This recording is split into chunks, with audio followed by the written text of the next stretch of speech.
Good morning, good afternoon, and good evening if you are watching. This is Miro African Diaspora TV, Mazi. Welcome to the program African Consciousness, where we discuss African spirituality and the impact of fallen fallen values in African spirituality. This is the first time we're going to broadcast this program, and I have visited Mazi Ndubisi George, a writer and advocate of African spirituality, to talk about this topic. Thank you, Mazi Ndu, for accepting this meeting. We've actually decided to pay you a visit as part of the ongoing discussion we had at studio last time. Yes. Thank you very much. You always come once again. Yes. There is this growing renaissance on the part of African or Black and the Igbo in particular. People like you are vocal and adamant that foreigners fed Africans with disjointed spirituality.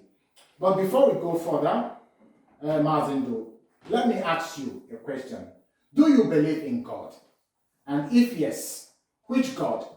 What did African or the progenitors of the Igbo nation, Igbo ethnicity, took God to be? Thank you very much. Thank you very much. And welcome once more. It's actually a privilege to be part of this ongoing awakening and ongoing discussion over our spirituality, or rather the concept of God. Let me start, or rather go direct to your question. I am a very good believer, a strong believer indeed. And I got kind of fulfilled spiritually since I pulled away from organized religion. My understanding of God, my concept of God, is not different from the understanding of God of the ancient men, the Africans.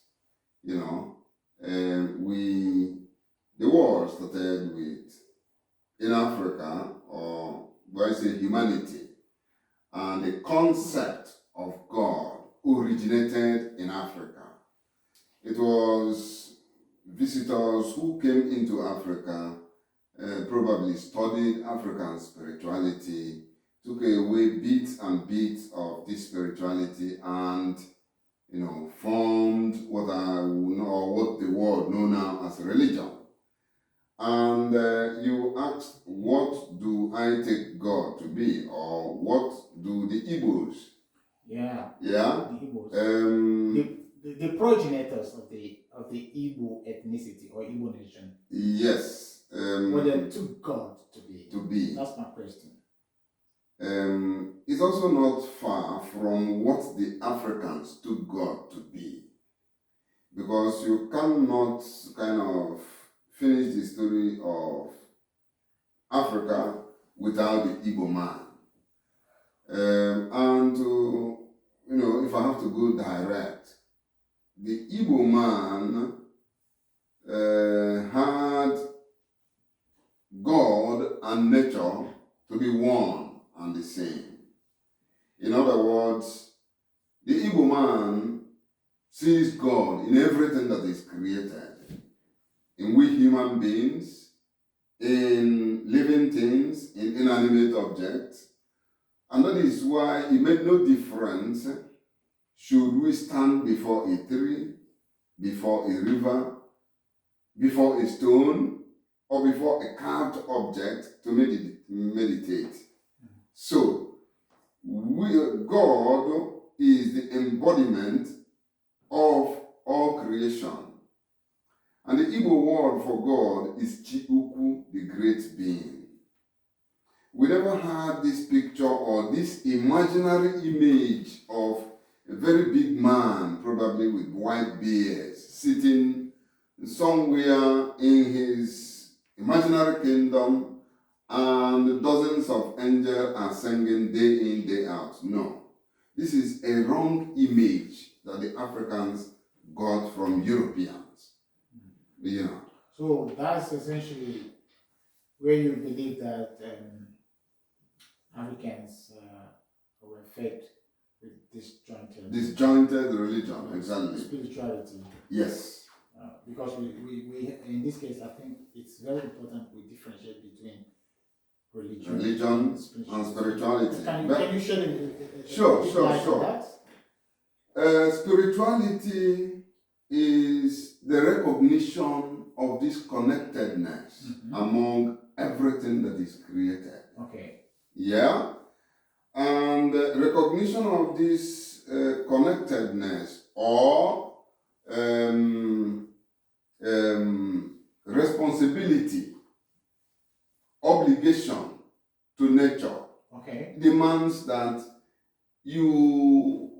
when we preach or when preacher man says do unto others as you love them do unto you, the African spirituality preaches do unto nature what you will in turn want to have back from nature. You understand? So we respect the trees, the animals, and of course our fellow human beings. It is this bond, it is this understanding that we are from nature, and eventually we are going back to nature. We are part of the universal energy, the universal divine force that is being witnessed maybe in the air, in the seas, in the sun. The power of the sun can be felt, but cannot be touched. The power in the wind can be felt, but cannot be seen or be touched. Likewise, the power in the ocean.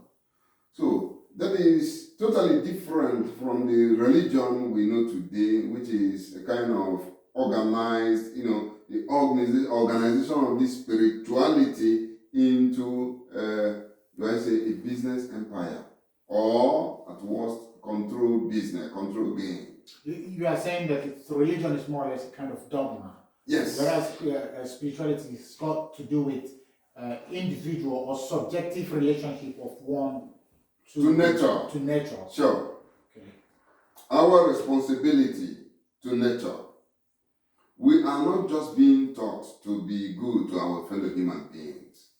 We are also, or rather, the society was so much structured that as one grows up, one is consciously or unconsciously gathering these codes or moral principles that takes one throughout his or her lifetime.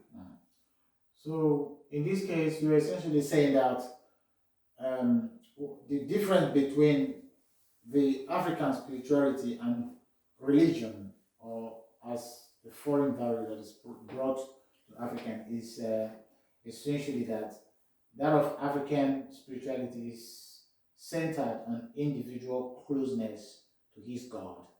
Sure. And that it is not as such, or in such a way, an organized religion that strives for the fulfillment of certain way of life.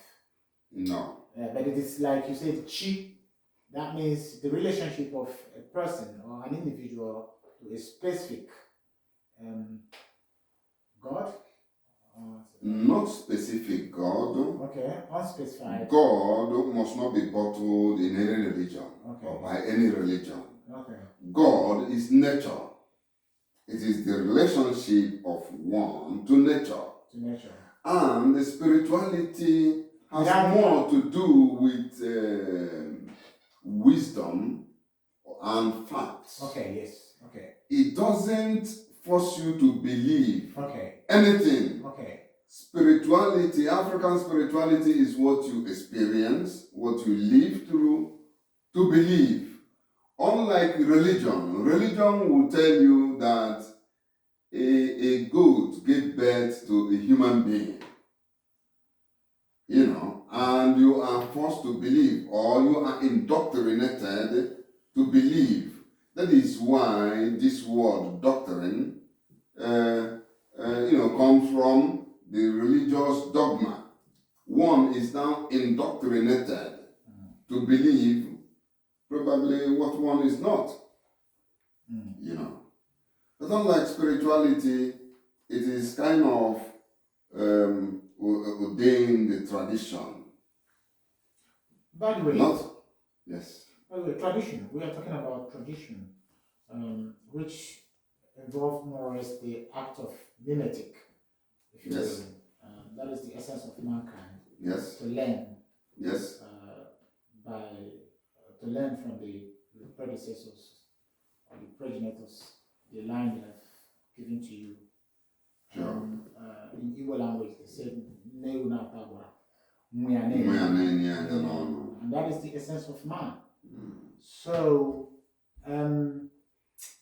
how do you relate the issue of tradition, which is the transformation of certain values from generation to another, in a short form defined, this issue of tradition to spirituality, the Igbo spirituality, if you will? How does it affect the person you are today? We must understand that God, if I have to use that terminology, never actually appeared to anyone to tell him, I am God. God never actually appeared to anyone to give him his word. So what we know today as word of God is word of man, copied over the years from old text or from tradition of the old. That is why I want to, follow it that way. Okay. It was men actually when they were trying to understand their environment, their world, began to conceive this concept of God, began to conceive the moral principles that will help them navigate, their world, their life. And over time, generation after generation, these principles were one way or the other being passed down from one generation to the other. Originally, it was African concept. But at the end of the day, when foreigners or visitors landed in Africa, some of them studied African spirituality, some of them, studied African values, African principles, African, medicines, name them. And then bit by bit, they began to steal, they began to plagiarize, and they began to, define African spirituality the way it suits them. Okay. So essentially, they are brought in a kind of not just this jointed religion, but also they distorted the tradition. They distorted the way of thinking. Yes. That defines a certain folk. Yes, that is why one of my our patron, a champion in African spirituality, he said that the Europeans not only colonized history, they colonized the image of God. You understand? What we see hanging in the walls, in the churches, what they claim to be God or angels or sons of God, these are European colonized images. And it is actually sad that, Africans, for one reason or the other, we accepted it under, some say, under guns and bullets. And our parents, over the years, passed it down to generation, trying to, or rather feeling or thinking they are doing their sons and their daughters a favor. So they brought in a kind of new tradition that then was passed to us, but it does not serve to our interest. No. That's why it's the disjointed. This is disjointed religion. Spirituality. Yes. And there is nothing that ever came from outside the shores of Africa. Nothing. Not their religion, not the education, not their government system was meant to do Africa any good. Right. If you are so much attached to this frame of mind, why did you decide to leave Africa for the white man's land? That is a very good question. Thank you for that. One thing you must know that the black man is or has been an adventurer. Before I came, my ancestors were already here. Before those of them that were shipped away to the United States of America, our ancestors were already there. Before those of them that were shipped to Asia, China, and all the rest of the world, our ancestors were already there. So it was not actually a new phenomenon or a new thing that I had to, move away. But having said that, there is this artificial scarcity or artificial poverty, artificial wars that were being propagated in Africa. It was essentially to keep Africa down. It was essentially to brain drain Africa. Those days or rather we were crying that strangers came, shipped us away from the mother continent, but this time around we had to move. One thing we must understand, when the frog leaves the swampy area and runs up the mountain, then something must be amiss. Something must be after the frog. So for those of us who have relocated for one reason or the other, it was the artificial scarcity. It was as a result of programmed problem that are actually driving the Africans away from the shores of Africa. So I am not entirely proud, but I must say that it has been in our DNA. To migrate? Yes. It was in Africa that the ancient men originated. It was Africans who also migrated to Europe and so many other parts of the world at one point, time or the other. But you are not essentially trying to justify your migration, which is perhaps as a result of economic push factor with or equate it with that of the ancient migration. Of course, there is always a reason for migration. If it is not, there is always a reason. I would think that the migration from Africa perhaps don't have little or none to do with the that of the ancients, perhaps. Yes. No. I think it's two different time, two different scenarios, two different motivations. But mind you, it was you can package it all quest to know or to find or to better one's situation. Of course, they had enough in Africa. Mind you, there was no means of traveling far and wide. Where we know today as the very point where the ancient men originated, it was easy to them to walk over the Suez Canal. It was for them to paddle up to Europe. It was for them easy to them to migrate southwards down Africa or even to the west. So it was all this quest to know or to explore. In our present time, Africa was profoundly terrorized. Africa got shattered and lost. Africa lost her history. Africa lost her identity. And that is why you see millions of Africa, trying to Let's say flee. Flee.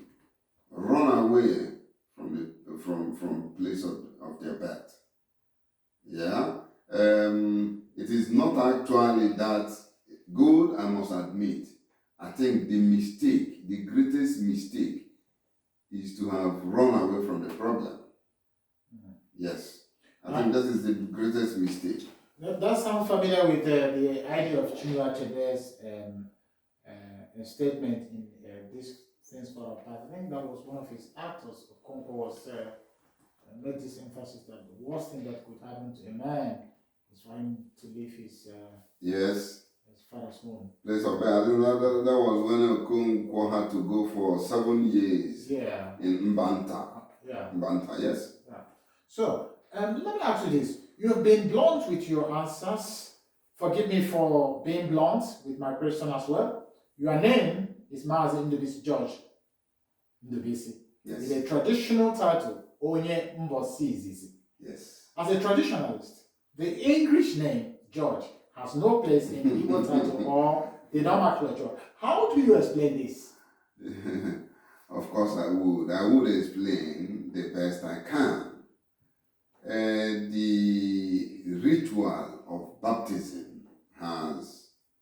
it didn't start with me. As a matter of fact, my father gave me George. Not that my father knew what George meant. My father told me that he got that name, that identity, from white missionaries that invaded, during his time. You asked him later? Of course I asked him, yes. And he cautiously used the word invasion in that context. Yes, because at the end of the day, all these old men found out that what they thought to be, or what they took wholeheartedly to be, a way to paradise was actually a way to hell. And let me I don't want to decamp from that name issue. I still, move around with George. I hope that one day I will hand it over back to the Queen, the owners of George. But Africa hasn't started today with this, unconventional brain surgery on the part of Africa. Mind you, the name Africa was also not our name. Yes. Mind you, most of the rivers, the sites, that are known today in Africa, it wasn't our name. So it was, these people came, they baptized trees, they baptized rivers, they baptized landscapes, and they baptized men.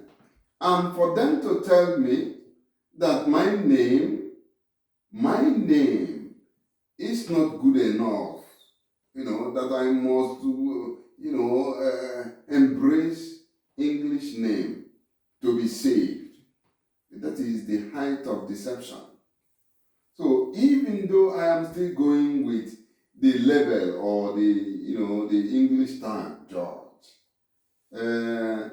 I must tell my children, especially the young ones, or, bring it to the consciousness of Africans that it is high time we start to embrace our own.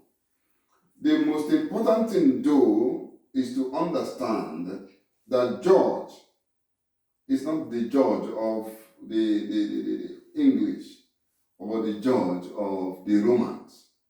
The George talking to you is African, original, is to understand that, sometimes when civilization comes and go, and a new civilization must have something from the older civilization in order to stand. So some of these names, I am sorry, we may not be able to do away with them entirely. We may not be able to do away with all these English names, or as a matter of fact, the English language we are speaking now, there are things we cannot. It has come to stay, but we must understand to, analyze, to harness, of them we find good, and those of them we find, insulting. Do away with them. I tell the young ones, if I had known what I knew, if I had known what I know today,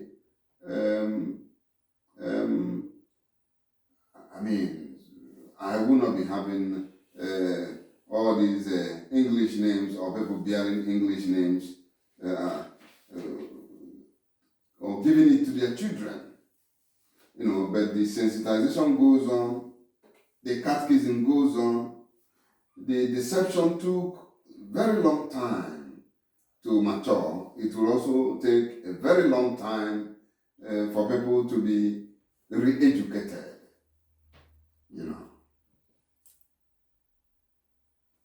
Okay, it's very sad that history was denied to us as people. Great achievement of our ancestors was unethically washed away or whiting out. Africans, to a large extent, do not know the heritage or indeed their holistic spirituality. I hope we find time in the future to discuss this in details. But for now, can you give us a short overview of how religion called Christianity was packaged and brought to us? Yes, mind you, this is a very good question, and sometimes when we argue about Christianity or when we tend to reject the narrative or the Roman narrative, the Greco-Roman narrative, people tend to see us as, Satan or Antichrist or, name them. But this movement, it was actually a movement that started in Africa. It was not called Christianity. Nobody knew it as Christianity. It was a movement by brave Africans to free themselves from Roman oppression. It was a movement. At the head of this movement is a young, a vibrant, a strong, a fearless African known as Yeshua ben Joseph. Why do you say it's in Africa? The Bible says it's in Middle East, the Jewish. That is the process of baptism or deception. Middle East. Middle East is middle of. This is that terminology is part of the deception. So geographically, there is no place called Middle East. Okay. The Europeans kind of forced that narrative into our psyche to maybe tear Africa apart. So they have also kind of, I think Egypt to an extent is also classified as Middle East. Mind you that the place we know today as Israel, Jordan, Yemen. Those are the areas that classified as Middle East. So. Yes, but this is Africa. It's just sitting on the same tectonic stone. Yes. Mind you, the Suez Canal is man-made. Yes, sure. So it's the same. It's the same continent. It's just the same Platonic stone. But the Europeans will not want to agree that the civilization of the Nile Valley is, they don't want to, accept that is African civilization. So they must carve out that section and baptize it Middle East. They also baptized Kemet, Egypt. Egypt was not the original name of the people, So what I was telling you, or back to your question, the movement to free the Africans from Roman oppression, it was this movement that was later hijacked, by succession of Roman emperors, and then succession of conference of bishops. The first of them was the one held in Nicaea at 325 BC. It was actually there and subsequent conference. The next one was held in 431 in the Council of Constantinople. The third one was 481 at the Council of Ephesus. It was there that the Romans kind of organized and packaged this Christianity and gave to us. The African knew the young man Yeshua ben Joseph as a family man like me and you, who probably had wife and children, who was fighting to liberate his people from Roman occupation. You mean Jesus Christ? Yes. For them to have baptized him and give him a name that is not his name tells you they have no regard for spirituality. Okay, so you were saying that the name Jesus Christ was contrived. Was some kind of contrived name. It was thought out by. It was not original. So the person called Jesus Christ never beard such name and never. At all. If the man will come and probably to be told that this is the movement you started, he will not believe them. Good, Mind you, it was at these councils that the Conference of Bishops, that they made up this story called the Immaculate Conception, and then the Jesus himself being the Son of God. As at the time when this rebellion was going on, nobody actually thought of the young man being any son of God, because he was not. Oh. No, he was not. It was after his death, probably around 80 years after he died, that people began, some of the books about him began to surface. And then the movement still continued, because the Roman occupation is not yet over. The movement continued. The struggle, it was just a struggle to free the land from infidels, from invaders. And was, translation after translation from one language to the other kind of distorted everything. The Greek language was then still a young language, the Roman language, the English language, these are young languages. So to translate ancient language into this language, sometimes you don't find words. One typical example of is the word virgin. They told us that they said Jesus was born by a virgin. Now, this is contrary to African spirituality. A ghost cannot conceive any woman. It is natural before conception. It is a cohabitation of a man and a woman. But these people are not interested, or rather, let me say that the word virgin does not mean a woman who has not had anything to do with a man, no. The Africans understand a virgin to be an upright woman who, even after having 10 children, had the 11th one from the same husband. He or she can be called a virgin because he kept his fidelity, to his husband. He can be called a virgin. So, Mazindo, yes. Thank you for answering these questions, and I think it's going to be interesting to our viewers, and at least now we know more about the migration of African men and his relationship to his God, and we hope to continue this conversation Thank you, thank you. Perhaps next time it's gonna be my pleasure. You're gonna have someone else. Today I'm just hearing from you. Maybe we find some other person Yes.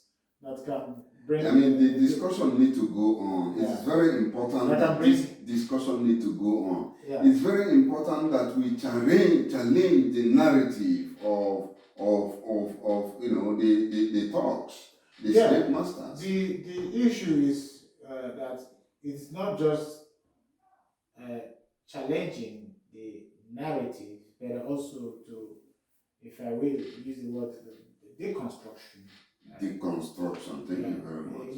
Like finding a narrative that is not just from the concept of hermeneutic, which is the traditional way of understanding the Bible. Yes. But also a modern way of understanding text by proper analysis. Looking into the text from its context. Yes. And I think this is one thing we are going to do. We are going to. I am happy that a number of Afrocentric scholars are actually doing us great. Yeah.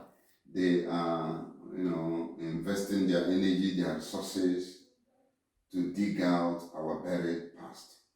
Our past was bottled and buried, and that is why, the Igbo man, the black man, is kind of wandering in the wilderness. I say blindly, because if you don't know, the past is the present. Good. So, on this note, I will say thank you, viewers, and thank you for paying attention. And please subscribe to our YouTube channel if you haven't done so, and so that you will always be notified anytime we post a new video. And from here, I say goodbye. Thank you, viewers.